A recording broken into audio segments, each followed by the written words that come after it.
प्रिय विद्यार्थियों नमस्कार। आप देख रहे हैं लक्ष्यकार सर हिंदी वाले और मैं हूं श्रवण कुमार लक्ष्यकार। आज अपन पढ़ते हैं कक्षा 12 का एक महत्वपूर्ण टॉपिक, कक्षा 12 हिंदी अनिवार्य।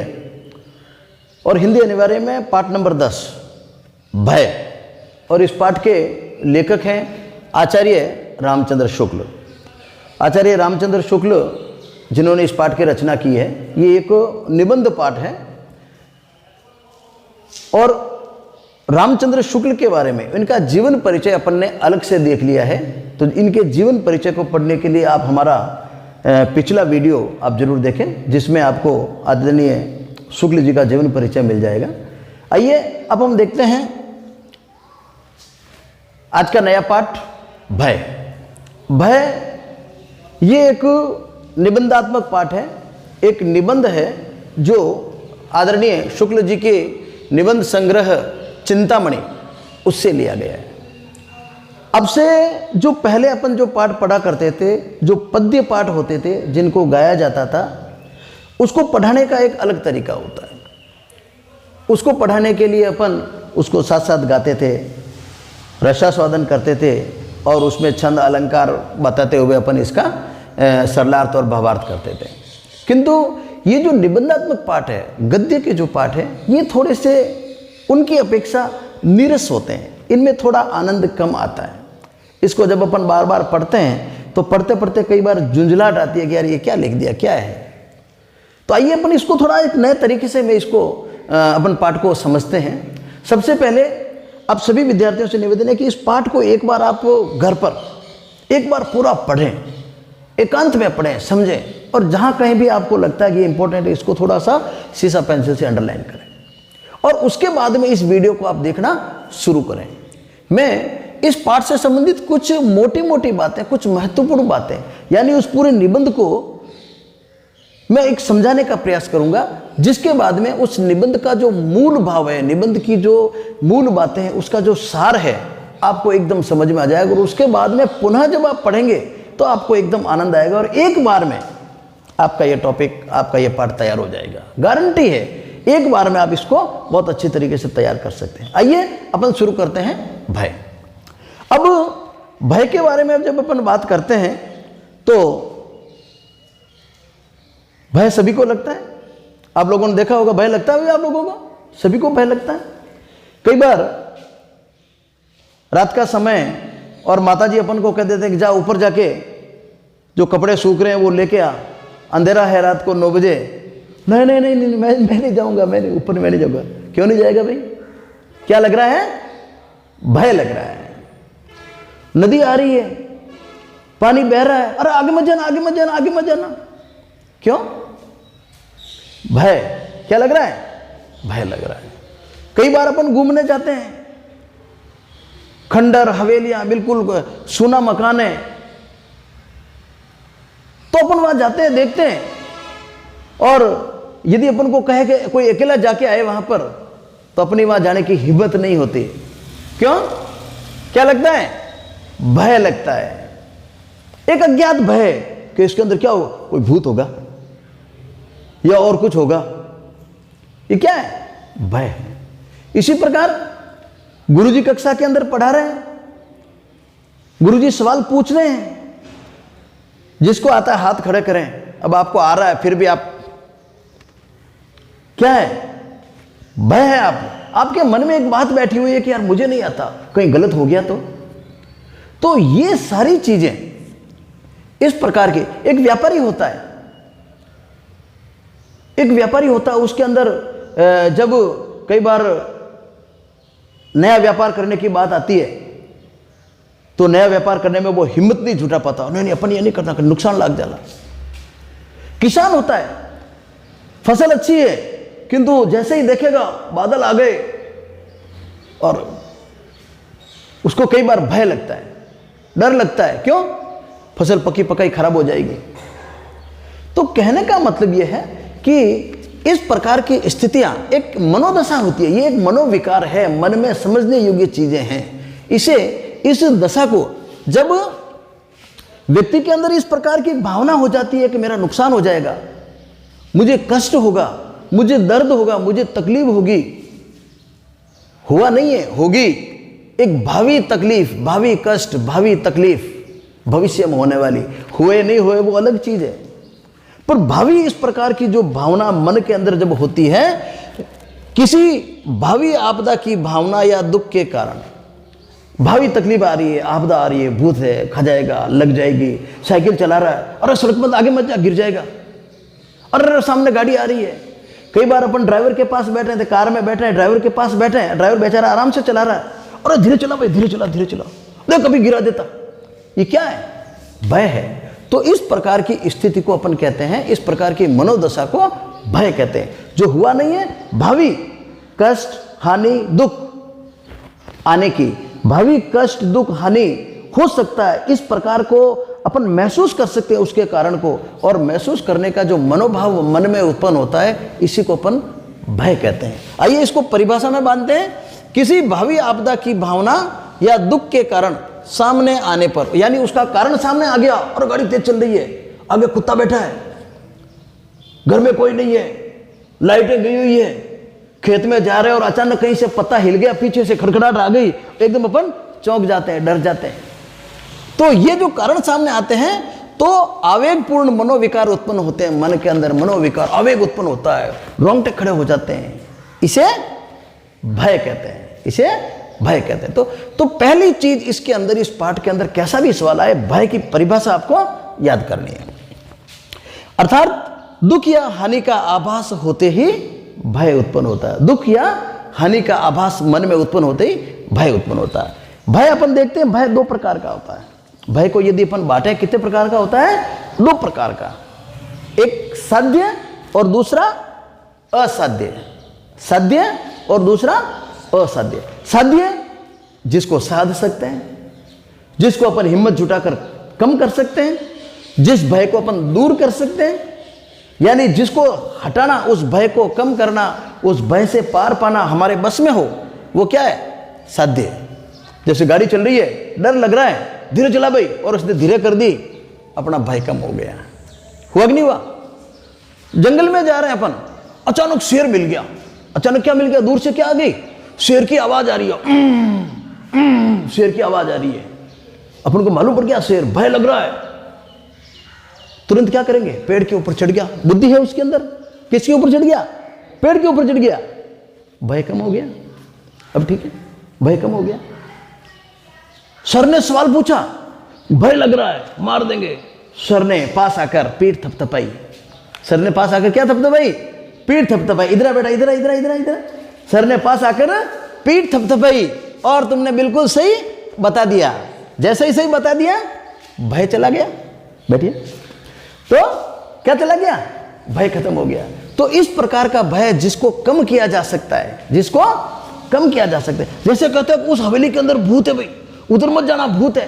कहते हैं रोज डर लग रहा है, एक दिन 2 जने गए, सब 3-4 जने, चलो आज घूम के आते हैं, देखते हैं कैसा भूत है, देखे उठ को नहीं, और पूरे दिन वहां जाकर खेल लिया हवेली के अंदर, डर गायब, भय गायब।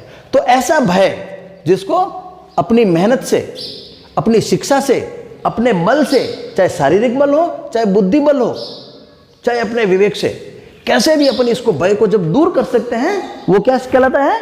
साध्य भय। क्या कहलाता है? साध्य। और एक ऐसा भय जिसको अपन असाध्य, जिसको अपन दूर नहीं कर सकते, जिसको अपन दूर नहीं कर सकते। साध्य का एक और उदाहरण देख लेते हैं। पड़ोसी में लड़ाई हो गई और उसने कह दिया मार दे उधर तो काले, और अपन को भय लग रहा है। इतने में अपने 4 आदमी आ गए। अबे आओ देखा नहीं, अब आ सामने, कौन है इसको डराने वाला? अपना भय गायब। पुलिस में चले गए, पुलिस ने सिक्योरिटी दे दी, पुलिस में उसको लेके गए, जिसने आपको धमकी दी उसको लेके गए और 2-4 सेंटर लगाए, और उसने आके हाथ जोड़ ले गए, तेरी गाय हूं भाई, माफ कर दे, आइंदे से तुझे कुछ नहीं कहूंगा। अपना भय गायब। ये क्या है? साध्य। तो अपन ने किए अपनी शिक्षा से, अपनी शिक्षा थी तभी तो पुलिस के पास गए, तो ये साध्य। और असाध्य जिसके ऊपर हमारा बस नहीं चल रहा है, बारिश आ रही है तेज, आधी रात का समय, और कहते हैं कि बलड़ा का तालाब फूटने वाला है, रबड़ी आवाज का तालाब फूटने वाला, ऐसा फूट गया। जब तालाब फूटेगा तो पानी तो हमारे गांव में ही आएगा, बाढ़ आएगी, तो उस बाढ़ के ऊपर हमारा अधिकार नहीं है। हुए नहीं हुए सारी रात असाध्य है। भूकंप आ गया, अचानक भूकंप आ गया, अचानक भूकंप आ गया, तूफान आ गया, गाड़ी में आराम से बैठे हैं, बड़ी गाड़ी में हैं, पीछे बैठे हैं, पर एक्सीडेंट हो गई सर। ये असाध्य, यानी जिसके ऊपर हमारा बस नहीं चलता है, वो कैसे होते हैं? असाध्य। जंगल में जा रहे हैं, अचानक वहां शेर आ गया, अब अपन आगे आगे दौड़ रहे हैं, प्रयास कर रहे हैं और गिर गए। शेर आ रहा सामने, अब क्या करेंगे? एक ने पूछा कि भाई जंगल में मिल जाए, आप जंगल में गए और अचानक आप शेर मिल गया तो आप क्या करोगे? तो उसने कहा मैं क्या करूँ सर, करने वाला तो फिर शेर ही करेगा। करने वाला क्या करेगा? शेर ही करेगा। तो ये असाध्य भय, समझ आ गया? साध्य जिसको अपन साध सकते हैं, जिसको अपन कम कर सकते हैं, जिसको खत्म कर सकते हैं। असाध्य जिसको अपन खत्म नहीं कर सकते हैं, यानी प्रयत्न करने पर जिस भय को दूर किया जा सके उसे साध्य कहते हैं। और प्रयत्न करने के बाद भी उस भय को दूर नहीं किया जा सके, भय दूर नहीं होता है, ठीक है, असाध्य। अब अपन चलते हैं आगे, भीरुता। भीरुता को हिंदी में कहते हैं कायरता, दूसरा शब्द है। कई लोग आपने देखे होंगे, थोड़ा आगे जाएगा वापस आए, क्यों वापस क्यों है भाई? क्या आगे कुत्ता बैठा है, वो डर रहा है उससे क्या कर रहा है? डर रहा है। यानी मनुष्य की जब आदत पड़ जाती है, अकेला कहीं जाएगा नहीं। कक्षा में किसी ने मान लो कोई दो बात कह दी तो वापस पलटकर जवाब नहीं देगा, डर लगता है। बच्चों से भी डर लगता है, जानवरों से भी डर लगता है, घर में डर लगता है, ऊपर नीचे नहीं जा सकता, अंधेरे से डर लगता है। यानी जब व्यक्ति की आदत बन जाती है, जब व्यक्ति की क्या बन जाती है? आदत बन जाती है। कष्ट सहन नहीं होता है, दुख सहन नहीं होता है। कष्ट दुख सहन, इनके जो कारण हैं मन में आते ही उनके रोंगटे खड़े हो जाते हैं। तो इस प्रकार की जब आदत बढ़ती है तो इस आदत को क्या कहते हैं? भीरुता, कायरता। अपन कहते हैं तो कायर है ना, और नहीं जा सके, कैसा मैं जाऊं सर, कहते हैं ना मन। तो ये जो नहीं कर सकता काम, उसके अंदर उसे क्या कहते हैं? कायर कहते हैं, भीरुत कहते हैं। भय का सामना न कर उससे बचकर भागना, कैसा मारू नहीं रहे सर, लड़ जान बैठ जाए चुपचाप, उससे बचकर भागना, मतलब किसी भय का सामना नहीं करके और उससे बचना। कई आपने देखे होंगे, कई लोग जाते हैं अंदर आते हैं बैठ जाते हैं ऐसे हैं, या जब अंधेरा हो गया, ऐसी कोई हो गई घटना या शमशान वगैरह आ गया, रात को उधर से निकलते हैं तो वो मन में राम राम राम राम करने लग जाते हैं, सुंदरकांड की चौपाई याद करने लग जाते हैं। क्यों? वो शमशान है, उधर से निकल रहे हैं, निकले ना, तो मन में वो याद करने लग जाते हैं। तो इस प्रकार की जो भावना होती है, भय का सामना न कर उससे बचकर भागना, जब मनुष्य की आदत बन जाता है, ऐसे मनुष्य की आदत बन जाता है, उसे क्या कहते हैं? भीरुता कहते हैं, कायरता कहते हैं। यानी भीरुता मनुष्य का कारण कष्ट सहन करने की क्षमता में अविश्वास। भीरुता का कारण क्या है? भीरुता का मुख्य कारण कष्ट सहन करने की क्षमता उसमें नहीं है, खुद के ऊपर अविश्वास है कि मैं नहीं कर सकता सब, मैं करूंगा, मैं जाऊंगा तो ऐसा हो जाएगा सब, मुझे तो मार ही डालेंगे सब। अरे भाई एक पत्थर उठा और मार कुत्ते के, भग जाएगा आगे आगे? नहीं साहब, वो तो मेरे सामने सामने देख रहा है। मैंने कई ऐसे देखे बड़े बड़े आदमी कि आगे क्यों नहीं जा रहा, कैसा कुत्तों मरा हमें भी देखे। अरे कुत्ता नहीं देख रहा सामने, उसकी तो आदत देखेगा ही वो, पर अपन को डर लग रहा है। ये कहलाती है भीरुता। आइए अब अपन देखते हैं कि ये जो भीरुता है अलग अलग व्यक्तियों में, इसका उदाहरण से देखते हैं। जैसे व्यापारी है, इस भीरुता के डर से वो नए व्यापार में हाथ नहीं डालता है, नए व्यापार में हाथ नहीं डालता। जैसे अभी आपने देखा होगा सोने के भाव बढ़ रहे हैं, सोने के भाव बढ़ रहे हैं, तो कोई सुनार भी उसके अंदर हाथ नहीं डाल रहा, नहीं लेवा। कल को भाव उतर गए तो और नुकसान लागो, या महंगा खरीद लिया और किसी ने नहीं खरीदा तो ठीक है ना, अभी ग्राहक नहीं है, पूंजी एंड हो जाएगी, किसी नए व्यापार के अंदर वो हाथ नहीं डालता, वो भी क्या कहलाती है? भीरुता। व्यापारी में होगी। इसी प्रकार स्त्रियों में, कई स्त्रियों की जो भीरुता होती है वो बड़ी अच्छी होती है, वो बड़ी अच्छी होती है। जितने भी रसिक होते हैं, साहित्यकार होते हैं, कवि होते हैं, आम आदमी होता है, रसिक प्रेमी, उनको स्त्रियों की भीरुता बड़ी अच्छी लगती है, स्त्रियों की भीरुता में आनंद आता है। औरतें जब डरती है ना, कॉकरोच आ गया, ऊंदरी आएगी पकड़ो, है, तो लोगों को क्या मजा आता है, देखो ऊंदरी डर है, उसमें आनंद आता है ना। तो स्त्रियों की जो भीरुता है वो बड़ी ही अच्छी होती है, अच्छी होती नहीं बल्कि वो रसिकों के लिए बड़े ही आनंद का विषय होती है। स्त्रियों की भीरुता लोगों के लिए, रसिकों के लिए, प्रेमियों के लिए आनंद का विषय होती है। इसी प्रकार पंडित की भीरुता, पंडित आपने देखे होंगे, कई पंडित होते हैं, उससे कहे आजा शास्त्रार्थ कर बताइए, तो कई छुटभैया होते हैं पंडित, छुटभैया जो जिसे कम जानकारी होती है वो डरते हैं, कह रहे नहीं भाई अब टाइम को नहीं, क्यों, उसे डर लगता है हारने से, कहते मारू तो मार सा पढ़ोड़ा है, मेरे से ज़्यादा इन्होंने वेद पढ़े होंगे, पुराण पढ़े होंगे, ग्रंथ पढ़े होंगे, कहीं मेरी इंसल्ट हो जाएगी, मान हानि हो जाएगी।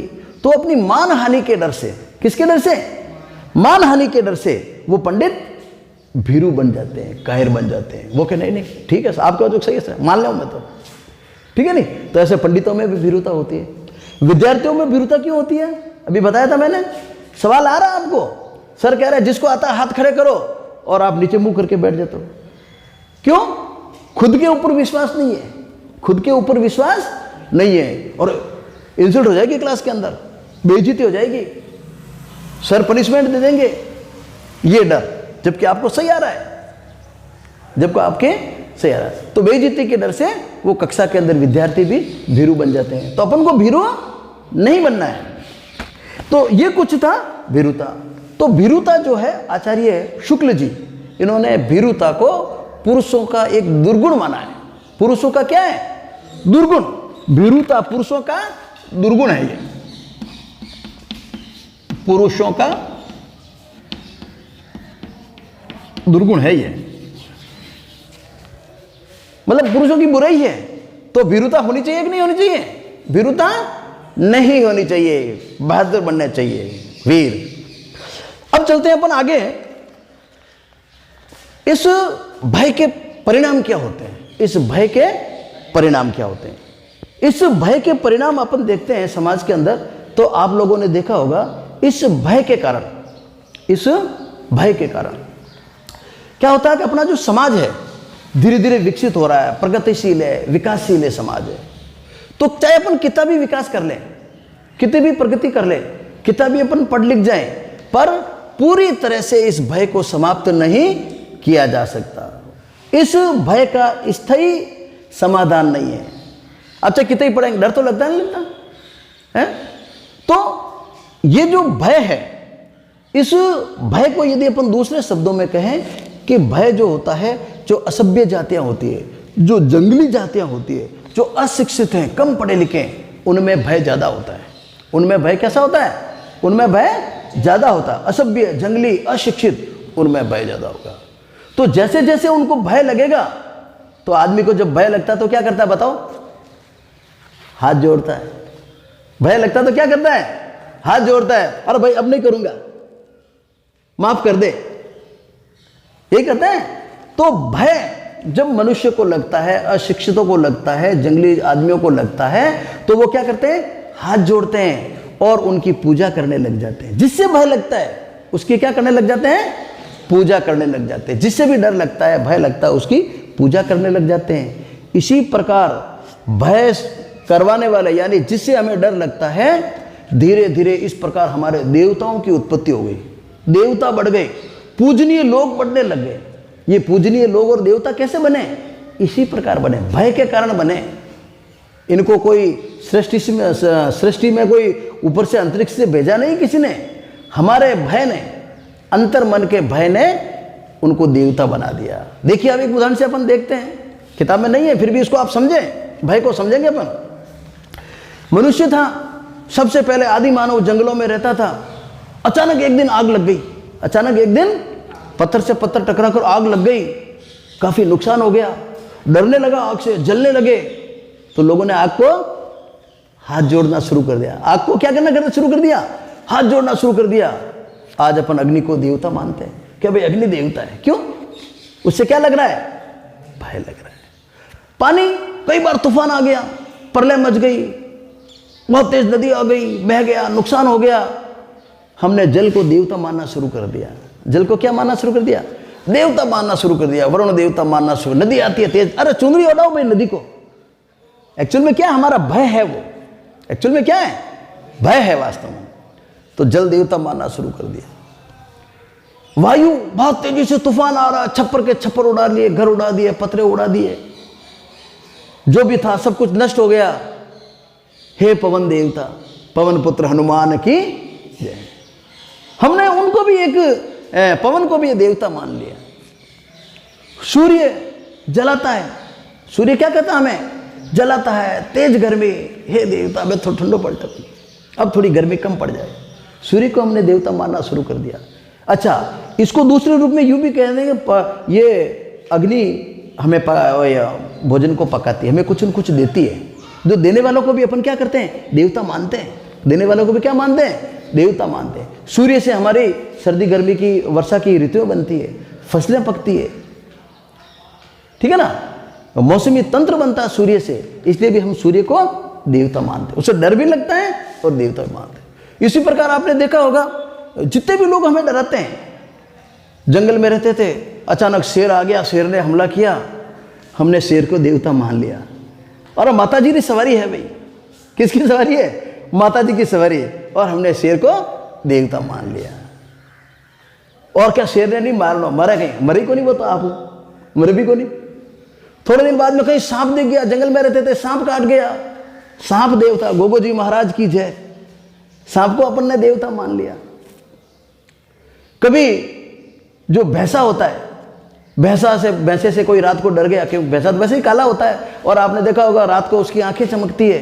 रात को कोई व्यक्ति डर गया, और वो तो साक्षात यमराज है, साक्षात यमराज है। यमराज की सवारी मान ली अपन ने, भैंसे को पूजने लग गए। कभी किसी को सांड ने मार दिया, सांड होता है, सांड ने मार दिया, हम सांड को देवता मान लिया, हमने नंदी बना दिया शिव जी का नंदी बना दिया।